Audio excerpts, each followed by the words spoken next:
नमस्कार दोस्तों, आप सभी का maths by Vikram Brar YouTube channel पर हार्दिक स्वागत है। देखिए दोस्तों, काफ़ी दिनों के बाद आज आपको मैं वो बोर्ड पर दिखाई दिया हूँ। उससे पहले मैं डिजिटल बोर्ड का यहाँ पे इस्तेमाल करके आपको कंटिन्यू वीडियो दे रहा था और उसी श्रृंखला में अपन ने जीडीसी के पेपर का सॉल्यूशन आपको करवाया मैंने यहाँ पे मैथ्स के, और उनके जो पीडीएफ फाइल है उसका हमारा जो मैथ्स बाय विक्रम बराड़ का टेलीग्राम ग्रुप है उस पर भी उसकी पीडीएफ फाइल डली हुई है। आप अगर पीडीएफ देखना चाहते हो पुराने पेपरों की और वहाँ पे भी तो आंसर आपको पीडीएफ मिल जाएगी, तो आपको मेरा जो टेलीग्राम चैनल है मैथ्स बाय विक्रम बराड़ जो इस वीडियो के डिस्क्रिप्शन में मिल जाएगा, वहाँ पे लिंक जाके आप वहाँ पे ज्वाइन कर सकते हो, वहाँ पे आपको मिल जाएगी। उसके बाद में अपन ने जीडीसी के पेपर सोल्व करवा दिए, तो फिर अपन क्या करवा रहे थे, एनटीपीसी करवा रहे थे। क्या करवा रहे थे, एनटीपीसी के। तो एनटीपीसी लेवल 6 के भी 2 वीडियो आपको मिल चुके हैं, जिनकी अभी मेन एग्जाम हुआ था 2022 के अंदर, तो वो लेटेस्ट थे। और उन्हीं को ध्यान में रखते हुए मैं आज आपको ये वीडियो बनाया मैंने। और इस वीडियो में आज अपन बात करेंगे कि जीडीसी की जो एग्ज़ाम होगी उसको कितना टाइम लगेगा, क्या उसकी प्रोसेस होगी, कितना उसमें अपना पेपर कैसे आएगा, मेरे को क्या पढ़ना चाहिए और मैं क्या पढ़ के कौन सी पोस्ट ले सकता हूँ, किस पोस्ट में क्या कट ऑफ रहेगी, किस में ज़्यादा कट ऑफ रहेगी, ये सभी चीज़ों पे क्या आज इस वीडियो में अपन एनालिसिस करेंगे।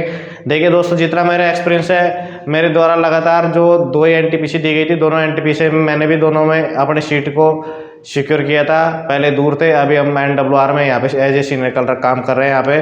तो मेरा जितना एक्सपीरियंस है उसी एक्सपीरियंस के अनुसार मैं आपको यहाँ पे जो एनालिसिस मैंने किया है काफ़ी, उसके हिसाब से मैं आपको बताऊंगा कि अब जो पिछला इनका जीडीसी का रिकॉर्ड रहा है लेटेस्ट, वो क्या रहा है, क्या उसमें कितनी कट ऑफ गई है, क्या प्रोसेस रही, कितना उन्होंने टाइम लिया, इन सभी चीज़ों पे आज इस वीडियो में बात करेंगे। तो अगर आपको भी इच्छा है जानने की मेरे को क्या पढ़ना चाहिए, क्या नहीं पढ़ना चाहिए, कितना इसमें टाइम लगेगा, तो आप वीडियो को लास्ट तक देखिए, ये इंपॉर्टेंट है अगर आप जीडीसी की तैयारी कर रहे हैं तो देखिए दोस्तों, चलते हैं बोर्ड पे। मैंने यहाँ पे जो आरआरसी जयपुर, क्या जो आरआरसी जयपुर है उसने जीडीसी का नोटिफिकेशन निकाला था और नोटिफिकेशन का जो नंबर है 01/2023 है। ये जो जीडीसी का नोटिफिकेशन है, ये अभी इसकी एग्ज़ाम हो चुकी है, रिटन एग्ज़ाम भी हो चुकी है, और 18 अगस्त को इसकी क्या है, साइको है, इसकी साइको है। और इसमें देखिए दोस्तों, इन्होंने जो नोटिफिकेशन जारी किया था 24 मार्च को जारी किया था। कितने मार्च को, 24 मार्च को। देखिए अब आप देख सकते हैं 24 मार्च को इन्होंने नोटिफिकेशन जारी किया था और फॉर्म स्टार्ट किए थे इन्होंने 7 अप्रैल को। कितने को, 7 अप्रैल को स्टार्ट किए थे, लास्ट डेट थी 6 मई। इन्होंने जो दिए हैं उसमें किसी प्रकार की कोई इन्होंने क्या नहीं करी, एक्सटेंड टाइम नहीं करी। इसलिए मैं आपसे बोलूँगा कि जो आप लोगों को टाइम मिला हुआ है जीडीसी का, उसी टाइम के अंदर आप फॉर्म अप्लाई कर दीजिए, क्योंकि यहाँ पे इन्होंने डेट एक्सटेंड नहीं करी थी कि आपको 6 मई ये दी हुई, 6 मई लास्ट डेट दी हुई थी, इसको बाद में जाके 10 मई कर दी, ऐसा कुछ नहीं किया था। जो डेट है वही डेट पे इन्होंने फॉर्म अप्लाई करवाए थे। यानी 24 मार्च को नोटिफिकेशन मिला था अपने को, 7 मार्च को फॉर्म स्टार्ट हुए थे और 6 मई तक इन्होंने फॉर्म अप्लाई करवाए थे। इसके बाद में इन्होंने यहाँ पर देखिए दोस्तों, जब जीडीसी की एग्जाम होती है तो उसके लिए क्या होती है, एलिजिबिलिटी लिस्ट जारी करता है, उसके लिए एलिजिबिलिटी लिस्ट जारी होती है। जिस प्रकार से अभी एसएससी का भी अपन फॉर्म भरेंगे तो स्टेटस शो करता है आपका, एप्लीकेशन स्टेटस। अगर आपने मल्टीप्लाई कर दिया तो आपका रिजेक्ट कर दिया जाता है। ये कुछ इसी तरीके से यहाँ भी क्या होती है, यहाँ एप्लीकेशन स्टेटस शो होता है यहाँ पे भी कि आप एग्जाम में एलिजिबल हो या नहीं होगा, आपने फॉर्म भर दिया। अभी देखिए यहाँ पे रेलवे ने जो नोटिफिकेशन आया है उसमें स्पष्ट रूप से दिया हुआ है कि आपका 2 साल का प्रोबेशनरी पीरियड पूरा होना जरूरी है। उसके बावजूद भी बच्चे भर रहे हैं, क्यों, लिंक इसी अनुसार लिंक बनाया है। अगर आपकी कल की डेट पे ज्वाइनिंग है और आज आप फार्म भर रहे हो ना, तब भी आपका फार्म वो लिंक एक्सेप्ट कर लेगा, यानी वो लिंक आपका एक्सेप्ट कर लेगा। आपका जो आई पास नंबर आ गया, एम्प्लॉय आईडी आ गई, तो लिंक ऑटोमेटिक आपका एक्सेप्ट कर लेगा। लेकिन जब आपकी एलिजिबिलिटी लिस्ट जारी करेगी आरआरसी, तब जाके आपको उसमें नॉट एलिजिबल कर दिया जाएगा। तो बच्चे भर रहे हैं, कापी का फ़ोन भी आता है, मैसेज आते हैं। मेरा तो उनको यही कहना है कि भाई अभी देखो आप फार्म अप्लाई कर सकते हो, बाकी फ़ायदा है नहीं, क्यों, आपका टाइम बर्बाद है। बाकी आप उस टाइम में कुछ दूसरा यूज ले सकते हो कि बाद में जब आरआरसी एलिजिबल नॉट एलिजिबल की लिस्ट जारी करेगी तो आपको नॉट एलिजिबल उसमें कर देगी, तो आपका फार्म भरने से कोई फायदा नहीं है। अब देखिए यहाँ पे जब इन्होंने ये प्रोसेस कर दी, यहाँ पे लास्ट डेट तो इन्होंने एग्जाम कंडक्ट करवाई थी 22 जुलाई को, जिसका भी मैंने पेपर का वीडियो सोल्यूशन मेरे YouTube channel maths by Vikram Brar पर डाला हुआ। 22 जुलाई को जैसे इनकी पेपर हुआ, तो देखिए दोस्तों यहाँ पर बड़ी रोचक बात क्या है, यहाँ पे बड़ी रोचक बात ये है कि यहाँ पे टोटल पोस्ट थी, कितनी थी, यहाँ पे इन्होंने पास मार्किंग क्या कर रखे थे, टोटल पोस्ट थी अपनी, देखो ये जो मैंने यहाँ पे बता रखी है टोटल पोस्ट कितनी थी 238, टोटल पोस्ट कितनी थी 238 पोस्ट थी टोटल। और यहाँ पे इन्होंने दे रखा था कि जो एप्टीट्यूड टेस्ट होगा, क्या जो एप्टीट्यूड जिसको आप लोग बोलते हैं साइको, जो साइको होगा उसमें 8 गुना बच्चे पास करेंगे। 238 का अगर आप 8 गुना करते 238 पोस्ट है उसके 8 गुना कैंडिडेट पास करेंगे, और 238 का जब बड़ा 8 गुना करेंगे ना तो कितने होते हैं 1904 कैंडिडेट पास होने चाहिए। कितने होने चाहिए 1904 कैंडिडेट पास होने चाहिए। पर देखिए जब क्या होता है सबको जोश होता है कि मैं जीडीसी का फॉर्म भरूंगा, जीडीसी का फॉर्म भरूंगा, लेकिन तैयारी नहीं हो पाई। और यहाँ पे देखिए क्या क्या नतीजा रहा कि ओनली 736 लोगों ने क्वालिफाई किया। कितने लोगों ने 736 लोगों ने क्वालिफाई किया। यानी यहाँ पे देखो मतलब 200 सीट तो कितनी थी 238 थी। कितनी थी 238 सीट थी जो यहाँ पे दी हुई है 238 सीट थी। अब 238 सीट का मल्टीप्लाई 8 गुना किसके लिए साइको के लिए पास होने चाहिए। लेकिन मतलब उसके मल्टीप्लाई 8 के हिसाब से तो 1904 पास होने चाहिए थे, लेकिन पास कितने हुए 736। यानी 736 बच्चे ही इलिजिबल ही मतलब जो क्वालिफाई मार्किंग थे वो लेके आए कितने 736। और यानी 1168 बच्चे यहाँ पे जो उनको आना चाहिए वो डिस्क्वालीफाई हो गए। क्यों अगर 1168 आते हैं तभी रेशो जो 8 गुणे का रेशो बराबर हो पाता, लेकिन या तो भाई 736 बच्चे क्या कर पाए क्वालिफाई कर पाए। अब इसमें भी अभी क्या है साइको बाकी है। क्या है साइको बाकी है। अब देखो यहाँ पर ये तो इनका डिवाइडेशन है कि जनरल की इसमें क्या थी 120 पोस्ट थी, एससी की 36 पोस्ट थी, एसटी की 18 थी और ओबीसी की 64 पोस्ट थी। अब देखो यहाँ पे जो इन्होंने न्यूनतम पासिंग मार्क यहाँ पे आपको दिखाई दे रहा है, ये न्यूनतम पासिंग मार्क आपकी जो वर्तमान में जीडीसी के एग्जाम है जिसके फॉर्म अप्लाई हो रहे हैं उसमें भी यही पासिंग मार्क फिक्स किया हुआ है। कितना किया हुआ है जनरल के लिए 40 किया हुआ है। कितना जनरल के लिए 40 किया हुआ है, एससी और ओबीसी के लिए 30 किया हुआ है और एसटी के लिए 25 फिक्स है। यानी आपका जितने का होगा यहाँ पे जनरल है उसको 40% लाने पड़ेंगे, ओबीसी और एससी को लाने पड़ेंगे 30% और एसटी को कितने लाने पड़ेंगे 25% लाने पड़ेंगे यहाँ पे। ठीक है, ये न्यूनतम मार्क जो आपके प्रेजेंट में जीडीसी का अप्लाई हो रहा है उसके लिए भी है। अब देखिए ये तो इन्होंने न्यूनतम पास मार्किंग है सीबीटी में। और यहाँ पे देखो जो कट ऑफ गई है ना अभी जो मैं आपको आरआरसी एनडब्ल्यूआर जो जयपुर की कट ऑफ बता रहा हूँ, देखो 40% चाहिए थे उसमें, तो इसमें देखो कितनी पॉइंट बढ़ी है 1360.05। इसमें 30% चाहिए थी। तो देखिए यहाँ पर आप देख सकते हैं अच्छी तरीके से ओबीसी को 30% चाहिए थी, यहाँ पे देखो कितनी है, एसटी को देखो 25% चाहिए थी। मतलब क्या है कि आपको जो परसेंटेज चाहिए तो पॉइंटों में बढ़ के गई है, ये पॉइंटों में बढ़ के गई है। तो इससे स्पष्ट पता होता है कि देखिए आपको जीडीसी में क्या कट ऑफ रहती है। ये जो पूरा एलआईसी से किसका है एएलपी का, किसका है एएलपी का, जो अभी ऑनगोइंग चल रहा है, जो प्रोसेस अभी जीडीसी चली रही है। तो मैंने इसके ऊपर एनालिसिस करके मैं क्या आपको बताया जाए, अगर आप तैयारी कर रहा हो, अगर आपकी इच्छा है एएलपी बनने की दोस्तों, तो आप अभी से तैयारी में जुट जाइए। और हमारा जो चैनल है मैथ्स बाय विक्रम बराड़ उसको आप ज्वाइन कर सकते हैं। वहाँ पर आपको प्रीवियस ईयर के पेपर करने को मिलेंगे और उनसे आपकी तैयारी अच्छी होगी। अब देखो यहाँ पर अगर देखिए आप देख सकते हैं ना, मैं यहाँ पे बताने का यही था कि 736 बच्चे क्वालिफाई कर पाए, जब करने कितने चाहिए थे 1904, यानी 1168 का डिफरेंस यहाँ पे हो गया। अब 736 बच्चे किस में बैठेंगे एप्टीट्यूड टेस्ट जो इसको अपन बोलते हैं साइको। वो साइको कब है, वो साइको 18 तारीख को, ये 18 अगस्त को है, ये साइको 18 अगस्त को है। अब देखिए साइको अगर आपका साइको के लिए क्वालिफाई हो गया तो उसको मेरी तरफ से हार्दिक शुभकामनाएं। और देखिए दोस्तों जो आरआरसी एनडब्ल्यूआर जयपुर की जो वेबसाइट है उस पर जो साइको है उसका डेमो दिया है, आप डेमो जाकर देखकर चेक कर सकते हैं। वहाँ पे लिंक आपका अवेलेबल रहेगा 12 अगस्त से। कब तक रहेगा ये 12 अगस्त से रहेगा आपका, जब तक आपकी एग्जाम होगी उसके बाद में ये लिंक डीएक्टिव हो जाएगा। तो आप वहाँ पे जाके आपका डेमो चेक कर सकते हो। यहाँ पर आप देख सकते हो कितनी क्वालिफाई मार्किंग है जो आपके प्रेजेंट में जीडीसी कट ऑफ आपकी देखिए कितनी गई है, ये भी आपकी आंखों के सामने है। ये आपको पोस्ट विश्लेषण था टाइम कितना लगता है, देखो मार्च में आई है और अभी अगस्त में चल रहा है। तो देखिए दोस्तों मैं आपको अभी जो प्रेजेंट में ऑनगोइंग जीडीसी चल रही है उसको भी अगर इससे लेके चलेंगे, भैया मार्च में आया था और अभी अगस्त के महीने में एप्टीट्यूड टेस्ट ले रहा है, तो मोस्टली ये जो अगस्त सितंबर का महीना है ना इसमें इसको क्लोज कर देगा, इसको क्लोज कर देगा। तो कितना महीना लगाया इसने, इसमें लगे 6 महीने। कितने लगे इसमें 6 महीने लग गए अपने पूरे। तो मैं यही कहना चाहूँगा कि जैसे अभी प्रेजेंट में अगस्त में चल रहा है ना एप्लीकेशन, अगस्त में है, तो ये आपको जैसे मार्च अप्रैल तक ये करवा देगी, इसको एंडिंग करवा देगी। जो है आपकी जीडीसी के एग्जाम है इसकी प्रोसेस मार्च अप्रैल तक पूरी हो जाएगी। और ये आपको क्योंकि गवर्नमेंट के इलेक्शन है और गवर्नमेंट चाहती है करवाना, क्यों जैसे ही मार्च अप्रैल को पूरी होगी तो आपकी नई वैकेंसी जारी होगी। नई वैकेंसी रेलवे निकालेगी 25% वैकेंसी इसमें आ गई जीडीसी में, तो बाकी 75% क्या निकालेगी, ओपन मार्केट से आएंगी वैकेंसी, जो आपको अपना एनटीपीसी के रूप में अपने को देखने को मिलेगी।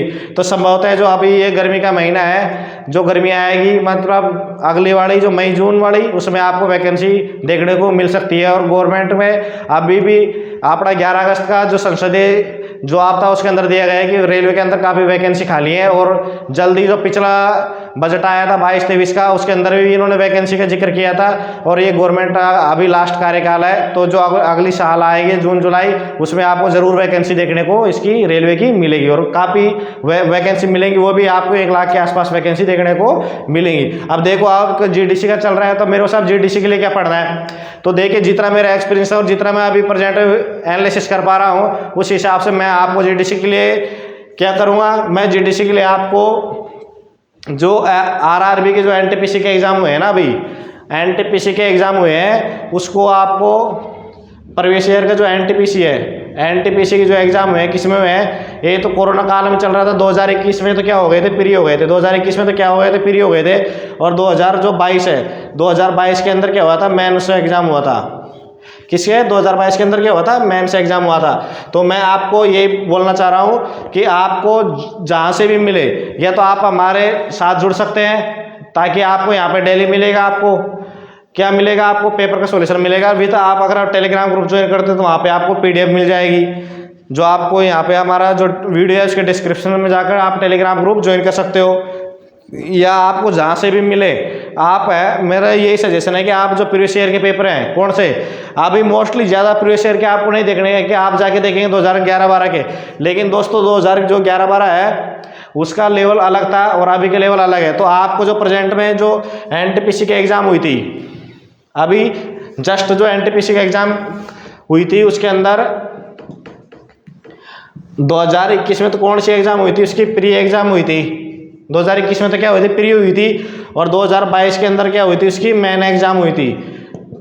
अब मेन एग्ज़ाम में देखिए दोस्तों, जो प्री थी वो तो क्या थी, सबकी कॉमन थी, लेवल 2 की, 3 की, 4 की, 5 की, 6 की, सबकी क्या थी, कॉमन थी। और जो मेन एग्ज़ाम थी क्या थी, सबकी अलग अलग थी। तो मैं आपको यही बोलना चाहूँगा कि यहाँ पे जो लेवल 6, 5, 4, 3 और 2 की जो एग्ज़ाम हुई थी, इसके जितने भी पेपर सेट थे ना, सभी आप सब निकाल के जाइए। अब ये नहीं है कि साहब मैं तो उसके अंदर मैथ पढ़ूंगा, मैं आपको बोलता हूँ जो स्टैटिस्टिक्स जीके है वो भी आपको पढ़ के जाना। इसमें ओनली आपको क्या छोड़ना, उसमें करंट जीके क्या नहीं पढ़ना, आपको जो पेपर के अंदर दी हुई ना करंट जीके, वो आपको नहीं पढ़ रही है। करंट जीके तो आपको पेपरों की नहीं पढ़ के जानी है। जो प्रीवियस ईयर के पेपर है, आपको जो उसकी स्टैटिस्टिक्स जीके है, जो स्टैटिस्टिक्स जीके है ना, वो आपको पढ़नी है। यानी आपको उसके अंदर से मैथ, अब देखो आपको क्या क्या पढ़ना है, आपको देखो मैं आपको उसके अंदर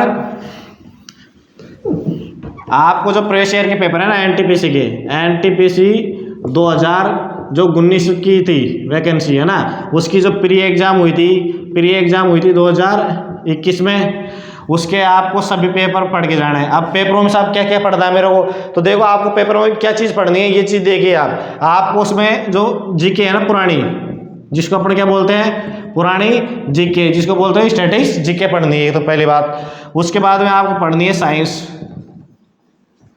उसके बाद में आपको साइंस यानी विज्ञान पढ़नी है। उसके बाद में आपको पढ़नी है उसमें मैथ प्लस रीजनिंग, क्या पढ़नी है, मैथ प्लस रीजनिंग पढ़नी है, और प्लस उसमें कंप्यूटर। ये देखिए दोस्तों, ये पढ़ना है आपको। आपको क्या नहीं पढ़ना, उसके अंदर जो आपको करंट जीके दी हुई थी ना, वहां पे करंट जीके के जो प्रश्न दिए हुए थे उसमें वो नहीं पढ़ने आपको। क्या नहीं पढ़ना आपको, करंट जीके वहाँ पे पेपरों के अंदर नहीं पढ़नी। अब इसके बाद भी जो 2022 क्या हुई थी, 2022 के अंदर क्या हुआ था, मेन एग्जाम हुआ था। अब मेन एग्जाम में क्या थे, लेवल दिए हुए थे, क्या दिए हुए थे, लेवल दिए हुए थे, लेवल 6, लेवल 4, लेवल 3 और लेवल 2 और लेवल 5 भी दिया हुआ था एक, ठीक है। लेवल 6 4, 3 to 5 दिए हुए थे। तो इन सभी लेवलों में भी आपको पुराने पेपर जो दिए हुए अपना जो जून में मई में आयोजित हुए थे, और ये उसमें भी आपको जो मैन के एग्जाम की बात कर रहा हूँ तो मैन में भी आपको करंट जीके नहीं पढ़नी, बाकी जो स्टैटिक जीके है ये पढ़नी है, आपको साइंस पढ़नी है, कंप्यूटर पढ़नी है और मैथ रीजनिंग। देखिए दोस्तों, मैं मेरा जो अनुभव है उससे आपको एक बार फिर मैं अवगत करा देता हूँ कि मेरा जितने भी अनुभव है उससे मैं ये बोल रहा हूँ, अगर आप इनको पढ़ लोगे ना अच्छी तरीके से, भले इनका आप एक बार आपको समझ में नहीं आ रहा तो 10 बार रिवीजन करिए। जो अपने जो अभी एनटीपीसी के, आपको मार्केट से कोई बुक लाने की जरूरत नहीं है। आप जितनी ज़्यादा बुक लाओगे ना उतना ज़्यादा अपना वो कन्फ्यूज होगे और ज़्यादा अपने को टाइम नहीं है। आपको बुक किसकी लेके आनी है? ओनली करंट की। किसकी लेके आनी है? आपको करंट जीके की बुक लेके आनी है, ठीक है, करंट जीके बुक लेके आनी है। बाकी आपको जो अब मैं बोल रहा हूँ ये एनटीपीसी के जो पेपर हुए थे ना प्री और मेंस के, अगर आपने ये पढ़ लिया ना अच्छे तरीके से तो आपका श्योर सिलेक्शन है, यानी 100% आपका सिलेक्शन हो जाएगा। मैथ भी इसी लेवल की आएगी क्योंकि ये अभी ताज़ा लेवल है। जो पीसी ये यहाँ पे जो एग्जाम कंडक्ट करवाई गई थी आरआरबी एनटीपीसी ने, ये ताज़ा लेवल था। तो आपको मैथ का, रीजनिंग का, ये सभी दोस्तों ये आपको जो लेवल आया था वही लेवल आपको जीडीसी में देखने को मिलेगा। आप जीडीसी में मतलब पुराने 2010-11 के पेपर उठा के देखोगे वो लेवल आपको नहीं मिलेगा। ज़माना चेंज होता है और जो आपका कंपटीशन है वो भी चेंज होता है। यही रीजन है कि देख लीजिए, आपको मैंने यहाँ पे विश्लेषण पहले इसलिए बताया था कि आरआरबी जो आरआरसी जयपुर के द्वारा एएलपी के एग्जाम ले गए थे, देखिए कितने बच्चे क्वालिफाई होने चाहिए और जो न्यूनतम मार्क्स थे ना उन्हीं के पास अब मैं आके तब भी इतने 736 बच्चे क्वालिफाई होते। ये मेरा बताने का उद्देश्य ये था क्योंकि पेपर का स्टैंडर्ड एग्जामिनर बढ़ा देता है और यहाँ पे भी न्यूनतम जो मार्क्स दिए हुए हैं ना उससे आपको फिर भी परेशानी होगी। अगर आप न्यूनतम मार्क्स नहीं ला पा रहे तो कोई यहाँ पे मत नहीं है। अगर आप जैसे एएलपी की बात करेंगे तो एएलपी में पेपर के अंदर ए सेक्शन और बी सेक्शन है। क्या है? ए सेक्शन और बी सेक्शन है। आपकी मेरिट में तो जुड़ेगा ए सेक्शन और बी सेक्शन, तो क्या है आपके क्वालिफाई है, तो ये क्वालिफाई करना भी जरूरी है। ये रीजन है कि इसमें आपकी कट ऑफ गिरा देता है। अब बात करेंगे भाई कट ऑफ किस में ज़्यादा रहेगी और किस में कम रहेगी। देखिए दोस्तों, कट ऑफ अभी जो प्रेजेंट जीडीसी के एग्जाम जारी है सबसे कम कट ऑफ किसकी बात रहेगी? तो देखिए कट ऑफ की बात करते हैं अपन, किसकी कट ऑफ की बात करते हैं कि सबसे कम कट ऑफ किस में रहेगी और सबसे ज़्यादा कट ऑफ कौन सी पोस्ट के लिए रहेगी। और वित्त अपन उसमें ये भी बताएंगे कि क्या कारण है कि इसके लिए ज़्यादा रहेगी। और दूसरी बात देखो, सबसे बड़ी बात ये है कि अगर आप एएलपी के एग्जाम की तैयारी कर रहे हो तो आपका जो मेडिकल स्टैंडर्ड है वो A1 होना चाहिए, यानी A1 यानी 6/6 की अपनी आंखें होनी चाहिए, 6/6 विदाउट गिलास।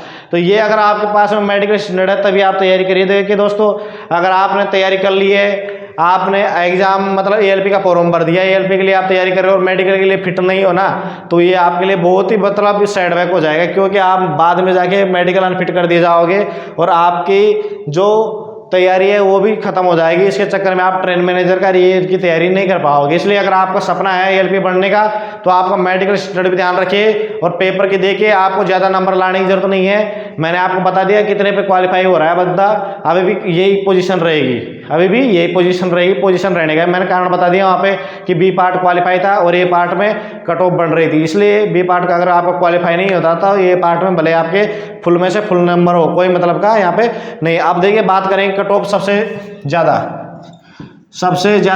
कट ऑफ किसकी रहेगी। जीडीसी की जो एग्ज़ाम होगी उसमें सबसे ज़्यादा कट ऑफ अपने को मिलेगी ट्रेन मैनेजर की। किसकी? ट्रेन मैनेजर की। सबसे ज़्यादा कट ऑफ किसकी मिलेगी? ट्रेन मैनेजर की मिलेगी। और सबसे कम कट ऑफ किसकी मिलेगी? देखिए दोस्तों, सबसे कम कट ऑफ मिलेगी आपको, सबसे कम कट ऑफ मिलेगी एएलपी की। किसकी? एएलपी की मिलेगी।